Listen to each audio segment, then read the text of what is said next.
आज तीसरा दिन था कि वो नौजवान रेस्टोरेंट में बैठा लगातार मुझे टकटकी बांधे देखे जा रहा था। मैं बहुत नर्वस हो रही थी। मैं मनाली के एक रेस्टोरेंट में अकाउंट्स पर बैठती थी। उस रेस्टोरेंट में जो भी ऑर्डर करता वह मुझे ही बताता और पैसे भी मैं वहीं पर रिसीव करती और उसके बाद उनका यह ऑर्डर पेपर पर लिखकर उन्हें दे देती थी। फिर वेटर उनसे वो पर्ची लेकर उनको खाना सर्व करते थे।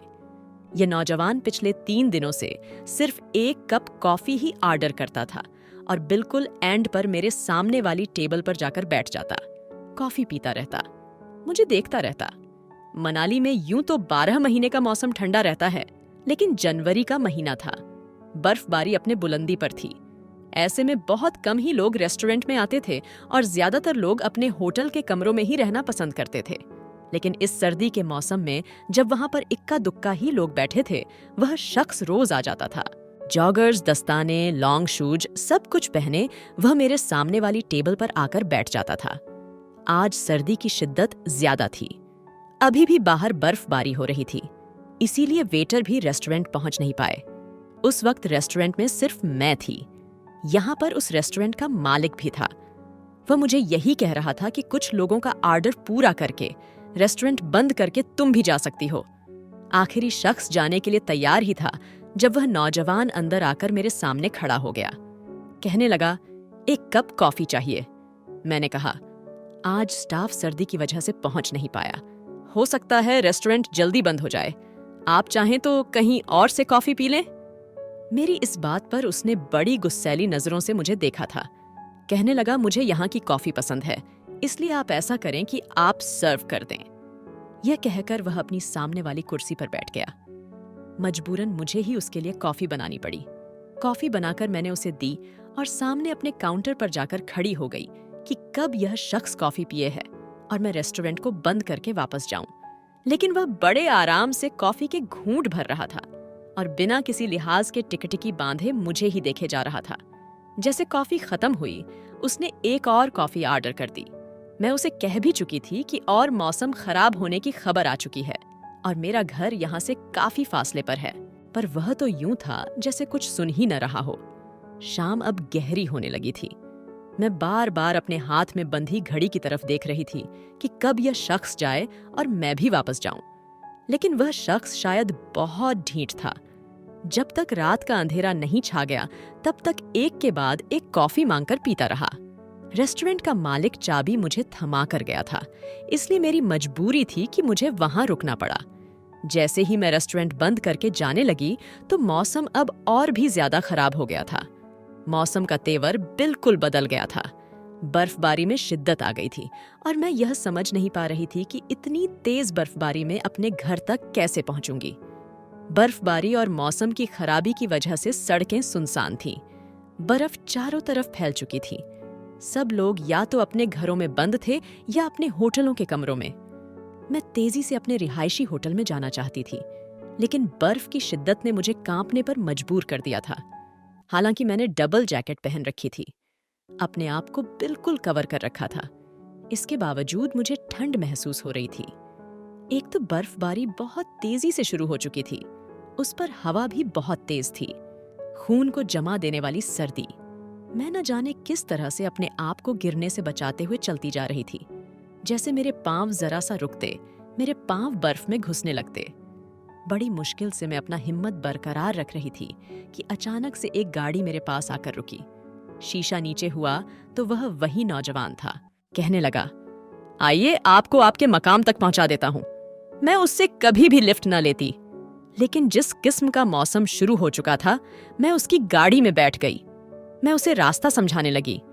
कहने लगा, मेरी वजह से आप काफी मुश्किल में आ गई। उसने सामने डैशबोर्ड में से सिगरेट की डिबिया में से एक सिगरेट निकालकर अपने मुंह में लिया, लाइटर से जलाने लगा। मैंने कहा, यह मेरी ड्यूटी थी। मेरी बात सुनकर मुस्कुराने लगा। कहने लगा, हाँ, ड्यूटी तो बहुत अच्छे से निभानी आती है आपको। पूरी ईमानदारी से अपनी ड्यूटी निभाती है आप। मैं तो 3 दिन से आपकी इस आदत से बड़ा प्रभावित हुआ हूं। वह शायद मुझसे नजदीकी बनाना चाह रहा था। मैं खिड़की से बाहर देखने लगी। कहने लगा, बहुत खूबसूरत है आप। मैं जिन बातों से बचना चाह रही थी वह उसी पर आ चुका था। मैं जानती थी कि 3 दिन से वो मुझे किन नजरों से देख रहा है। मैंने कोई जवाब नहीं दिया। सीधी सीधी सड़क थी जो खत्म होने का नाम नहीं ले रही थी। बर्फबारी की वजह से वह गाड़ी बहुत आहिस्ता चला रहा था और मैं चाहती थी कि यह सफर जल्द से जल्द खत्म हो जाए। कहने लगा, आपने जवाब नहीं दिया मुझे। मैंने घबराकर कहा, किस बात का जवाब? कहने लगा, मैंने आपकी तारीफ की है, आपको थैंक यू कहना चाहिए था। मैंने अब भी कोई जवाब नहीं दिया। कहने लगा, बहुत ही कम है ऐसी लड़कियां जिनके हुस्न से मैं प्रभावित हुआ हूं। उनमें से पहला नंबर आपका है। मैं तो बस यूं ही उस रेस्टोरेंट में आया था, लेकिन आपको देखा तो देखता रह गया। 3 दिन से बस आपके लिए ही तो आ रहा हूं। मुझे तो लगा था कि मेरी नजरों की वार से आप मेरे इरादों को भांप चुकी होंगी। औरत अपने ऊपर उठने वाली हर नजर को बहुत अच्छे तरीके से पहचान जाती है ना? यह कहते हुए उसने अपने सिगरेट का धुआं मेरी तरफ उठाया था। मुझे उसकी यह हरकत बहुत बुरी लगी। मैंने कहा, प्लीज आप तेज ड्राइव नहीं कर सकते, मुझे जल्दी घर पहुंचना है। मेरी बात सुनकर हंसने लगा। कहने लगा, शायद आपको मेरी बातें अच्छी नहीं लग रही हैं। मौसम खराब है, इस वजह से मैं गाड़ी तेज नहीं चला सकता, और अगर मौसम ठीक भी होता तब भी मेरी तो ख्वाहिश थी कि यह सफर लंबी से लंबी होती चली जाए। उस शख्स का लहजा बड़ा ही अजीब सा होने लगा। पता नहीं क्यों, लेकिन मुझे एक अजीब सा खौफ महसूस हो रहा था। चारों तरफ सन्नाटा ही सन्नाटा था। मैंने सोचा कि मुझे गाड़ी से उतर जाना चाहिए। वैसे भी मेरा घर अब ज्यादा दूर नहीं था। मैंने कहा, ऐसा करें, आप मुझे यहीं उतार दें, मैं खुद चली जाऊंगी। कहने लगा, क्या हुआ आपको? मेरी कंपनी अच्छी नहीं लग रही। लड़कियां तो मरती हैं मेरे साथ कुछ वक्त गुजारने के लिए, और एक आप हैं। मैंने कहा, प्लीज आप गाड़ी रोकें, मैं खुद चली जाऊंगी। आपका बहुत बहुत शुक्रिया। लेकिन उसके बाद जो बात उसने मुझसे कही, मेरे होश उड़कर रह गए। कहने लगा, आर यू मैरिड मिस सबा? उसके मुंह से अपना नाम सुनकर मैं जितना भी हैरान होती उतना कम था। मैंने कहा, आपको मेरा नाम कैसे मालूम? कहने लगा, बस नाम। मुझे तो यह भी मालूम है कि आप रहती कहाँ हैं। यह भी पता है कि आप उस रेस्टोरेंट में नौकरी कब से कर रही हैं। फिर कहने लगा, जिनसे मोहब्बत की जाती है ना, उनके बारे में सब कुछ पहले ही पता कर लिया जाता है, और मैं तो आपसे शादी तक का सोच चुका हूं। आपको ये लगता है कि मैं इतना अनजान रहूंगा आपसे? बड़ी संजीदगी से वह मुझसे कह रहा था। गाड़ी उसने मेरे होटल के सामने खड़ी की, जहां रहने के लिए मुझे उसी रेस्टोरेंट के मालिक ने दी हुई थी। वह एक छोटा सा पसमानदा सा होटल था। जैसे गाड़ी से उतरी, कहने लगा, मेरी बात का जवाब तो दे दें। मैंने कहा, मुझे आपका प्रपोजल स्वीकार नहीं है। यह कहकर मैं गाड़ी से उतर गई। गाड़ी का दरवाजा बंद कर दिया। अगले रोज वह रेस्टोरेंट में नहीं आया। मैंने शुक्र किया, लेकिन जैसे ही मैं अपने घर पर आई, वह मेरे होटल के कमरे के बाहर खड़ा था। उसे देखकर मेरे माथे पर नागवारी से बल पड़े थे। मैंने चाबी से कमरे का दरवाजा खोला। कहने लगा, अंदर आने की दावत नहीं देंगी मुझे आपसे जरूरी बात करनी है। मैंने उसे अंदर आने की इजाजत दे दी। मेरा कमरा काफी बड़ा था। बेड के साथ एक छोटा सा सोफा भी था। वह बड़े आराम से जाकर सोफे पर बैठ गया। मैं उसके बिल्कुल सामने जाकर बैठ गई। जी फरमाइए, क्या कहना चाहते हैं आप? कहने लगा, आपके यहां मेहमान को पानी वगैरह भी नहीं पूछा जाता? मैंने कहा, देखिए मिस्टर, मेरी बात अभी यहीं तक पहुंची थी कि उसने जबरदस्ती अपना नाम बताया। कहने लगा, मेरा नाम आमिर है। मैंने कहा, मुझे कोई इंटरेस्ट नहीं है, और मैं आपसे साफ कह देना चाहती हूं कि बेहतर होगा आप मेरा पीछा करना छोड़ दें। कहने लगा, कैसे अपनी मोहब्बत का यकीन दिलाऊं आपको? क्या जान दे दूं? फिर यकीन आ जाएगा। मैंने कहा, आपको ऐसा करने की कुछ भी जरूरत नहीं है। शादी किसी से जबरदस्ती नहीं की जाती। कहने लगा, लेकिन मोहब्बत हो जाए तो सामने वाले को, उसकी मोहब्बत को कुछ तो अहमियत देनी चाहिए। अगर आपको मेरे बारे में कोई शक है तो मैं आपको अपने बारे में हर बात बताने को तैयार हूं। चाहे तो जैसी मर्जी तसल्ली कर लें। मैं वैसे भी एक तनहा किस्म की लड़की थी। माँ बाप मेरे साथ नहीं थे, और वह शख्स तब से मेरे पीछे पड़ा हुआ था। कई बार इनकार करने के बावजूद वह फिर भी मेरे होटल के कमरे के सामने खड़ा रहता। बस एक ही जिद थी उसकी कि मुझसे शादी करना चाहता है। उसे मुझसे मोहब्बत हो गई है। जो कुछ उसने मुझे अपने बारे में बताया था, मैं उस बारे में भी पता कर चुकी थी। वह शख्स कहीं से भी फ्रॉड नहीं लग रहा था। पूरे 1 माह बाद मैंने उससे शादी के लिए हामी भर ली। वह बेहद खुश था, इतना खुश कि जिसकी कोई इंतहा न थी। कहने लगा, ईशानी तुमने मुझे जिंदगी दे दी। मैं भी खुश थी। जितनी बार वह मुझसे अपनी मोहब्बत का इजहार कर चुका था, बार बार मेरे रास्ते पर वह मुझे मिलता था। मेरे दिल में भी उसके लिए कहीं न कहीं कोई जगह तो बन ही चुकी थी। मैंने उससे पूछा कि उसकी फैमिली कहाँ है। कहने लगा, सब लंदन में रहते हैं, लेकिन मुझे हिंदुस्तान पसंद है। मैंने कहा, हमारी शादी पर कोई आएगा या नहीं? कहने लगा, नहीं, हम सिंपल से शादी करेंगे और मैं बहुत जल्द तुम्हें लंदन ले जाऊंगा, वहां सबसे मिलवा दूंगा। मैंने आमिर से शादी कर ली, लेकिन अजीब बात यह थी कि शादी के बाद उसने मुझे छुआ नहीं था। वह मुझे अपने घर ले गया, जो कि दिल्ली में था। वहीं वह अपना बिजनेस भी कर रहा था। छोटा सा बंगला था, जो बेहद खूबसूरत था। मुझे तो अपनी किस्मत पर ही यकीन नहीं आ रहा था। हैरत उस वक्त हुई जब वह मुझे कमरे में ले जाकर कहने लगा कि तुम आराम करो। यह कहकर वह कमरे से बाहर निकल गया। पहले तो मुझे लगा शायद उसे मेरे आराम का ख्याल है, लेकिन ऐसा नहीं था। अगली रात भी वह मेरे कमरे में नहीं आया। दिन में वह मुझसे यूं बातें करता जैसे सब कुछ नॉर्मल है, लेकिन रात को वह मेरे करीब नहीं आता था और मैं हैरान थी, क्योंकि जिस तरह वह अपनी बेताबियों और बेकरारियों का जिक्र करता था, मैं तो समझी थी कि शादी होते ही अपनी मोहब्बत मुझ पर निछावर कर देगा। लेकिन नहीं, ऐसा नहीं हुआ था। 8 दिन गुजर गए, लेकिन उसकी रूटीन में जरा भी फर्क नहीं आया। एक रात मैं तंग आकर अपने कमरे से बाहर निकली और उसके कमरे में चली गई। वह सिगरेट पी रहा था। मैंने उसके हाथ से सिगरेट पकड़ी और बुझा दी। मैं उसके पास बैठ गई।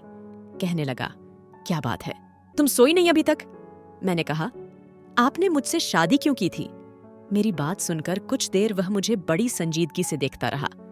कहने लगा, क्यों, क्या हुआ? क्या तुम्हारी कोई जरूरत पूरी नहीं करता मैं?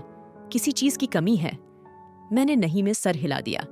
मैंने कहा, नहीं, कमी तो किसी चीज की नहीं है, लेकिन जैसी मोहब्बत के आप दावेदार थे, मैंने आपको शादी के बाद ऐसा इजहार करते हुए नहीं देखा। यह बात सुनकर हंसने लगा। कहने लगा, कैसा इजहार चाहिए आपको? क्या आपके आगे पीछे घूमते हुए इंडियन गाने गाया करूं, या फिर आपके साथ बेहुदा कपल डांस किया करूं? क्या करूं, बताइए मुझे। उसकी बातों से मैं सोच में पड़ गई थी। अपने मुंह से कैसे कहती कि मैं तुम्हारी बीवी हूं, तुम पर कुछ हक रखती हूं। फिर मैंने सोचा कि शायद खुद ही आहिस्ता आहिस्ता ठीक हो जाएगा। लेकिन 2 माह गुजर चुके थे। वह मेरे साथ बहुत अच्छे तरीके से रहता था, लेकिन मेरे करीब नहीं आता था। मैं अब उससे मोहब्बत करने लगी थी। 2 माह का अरसा बहुत होता है। एक रात मैं बहुत अच्छे तरीके से तैयार हुई।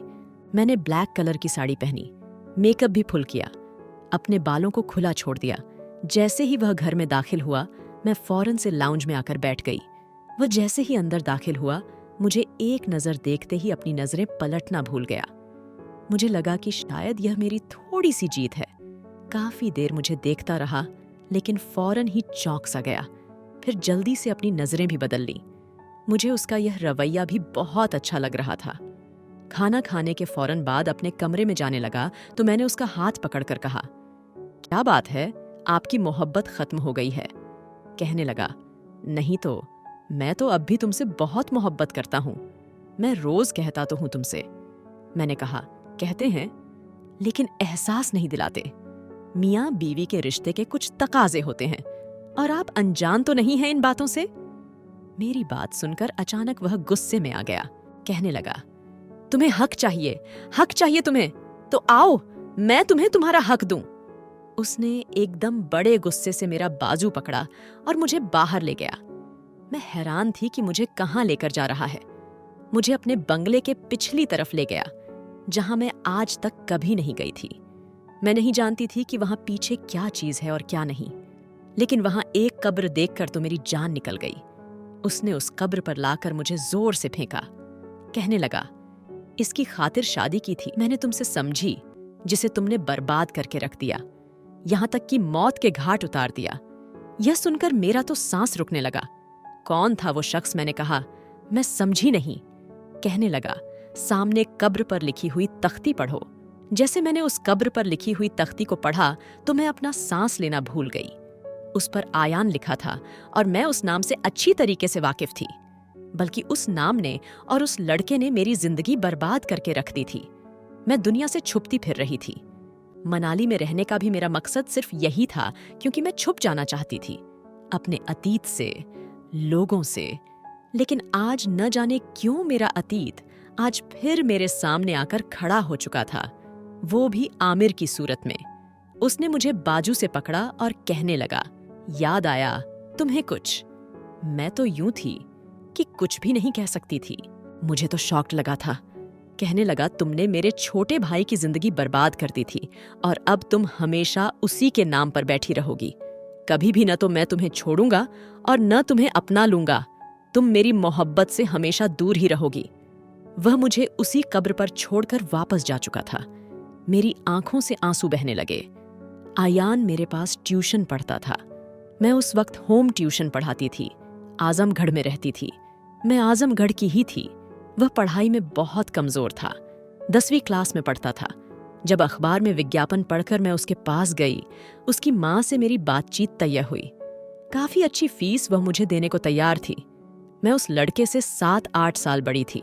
मैं उसे अपना छोटा भाई समझती रही। अक्सर वह मेरे पास बैठ जाता, मुझसे कहता कि आप मुझे बहुत अच्छी लगती हैं, और मैं यह समझती कि मुझे बड़ी बहन की हैसियत से इज्जत देता है। कभी कहता कि आप बहुत ज्यादा खूबसूरत हैं। उसकी इस तरह की बातों पर मैं उसे थैंक यू बोल देती थी। आहिस्ता आहिस्ता उसकी हरकतें बड़ी अजीब होने लगी। जिस कमरे में मैं उसे पढ़ाती थी, एक बार उसने वह कमरा लॉक कर दिया। मैंने कहा, तुमने कमरा लॉक क्यों किया है? कहने लगा, ऐसे ही बाहर की आवाजों से मैं बहुत डिस्टर्ब होता हूं। मुझे ठीक से समझ नहीं आती। मैंने कहा, ठीक है। मैं उसे पढ़ा रही थी कि जब पढ़ते पढ़ते उसने मेरा हाथ पकड़ लिया।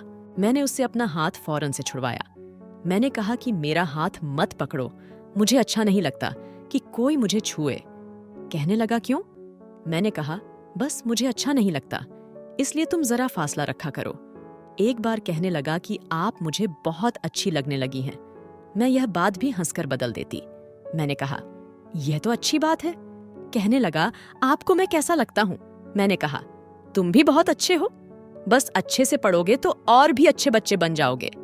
कहने लगा, अगर मैं फर्स्ट आया तो मुझे क्या गिफ्ट देंगी? मैंने कहा, तुम जो कहोगे मैं तुम्हें दे दूंगी। कहने लगा, जो मांगूंगा वह देंगी, वादा करे मेरे साथ। मैंने उससे हाथ मिला लिया, लेकिन मैं यह नहीं जानती थी कि वह मुझसे मेरी जिंदगी मांग लेगा। उसने जी तोड़ मेहनत की। A1 ग्रेड लेकर बड़ी खुशी खुशी मेरे पास आया। उसकी माँ भी बड़ी खुश थी। कहने लगी, तुमने तो मेरे निकम्मे बेटे को बहुत अच्छा बना दिया। फिर उन्होंने मुझे मिठाई भी खिलाई। जैसे ही वह अपने बंगले से बाहर गई, अयान कहने लगा, मेरे कमरे में आए, मुझे आपसे बहुत जरूरी बात करनी है। मेरा हाथ पकड़कर वह मुझे अपने कमरे में ले गया। दरवाजा लॉक कर दिया। फिर कहने लगा, आपको याद है, आपने कहा था कि अगर मैं अच्छा रिजल्ट लाकर दिखा दूं तो आप मुझे मेरी पसंद की चीज देंगी। मैंने कहा, हाँ बोलो क्या चाहिए? तो कहने लगा, मुझे आप चाहिए। यह कहकर उसने अपनी अलमारी खोली। उसमें से एक बेहुदा सी नाइटी मुझे दी। मैं तो देखकर ही हैरान रह गई। कहने लगा, मेरी फरमाइश है, मैं आपको इस कपड़े में देखना चाहता हूं। उसका यह कहना था कि मैंने गुस्से से उसके मुंह पर थप्पड़ दे मारा। मैंने कहा, तुम होश में हो, तुम क्या कह रहे हो? कहने लगा, मुझे आपसे मोहब्बत हो गई है, मैं आपसे शादी करना चाहता हूं। यह सुनकर मुझे और भी गुस्सा आने लगा। मैंने कहा, अपनी बकवास बंद करो, तुम्हें शर्म नहीं आती? मुझसे ऐसे बातें करते हुए कहने लगा, नहीं, शर्म की कौन सी बात है?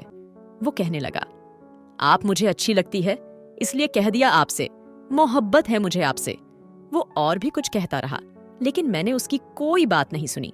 उसके बाद जो कुछ उसने कहा मैं सोच भी नहीं सकती थी।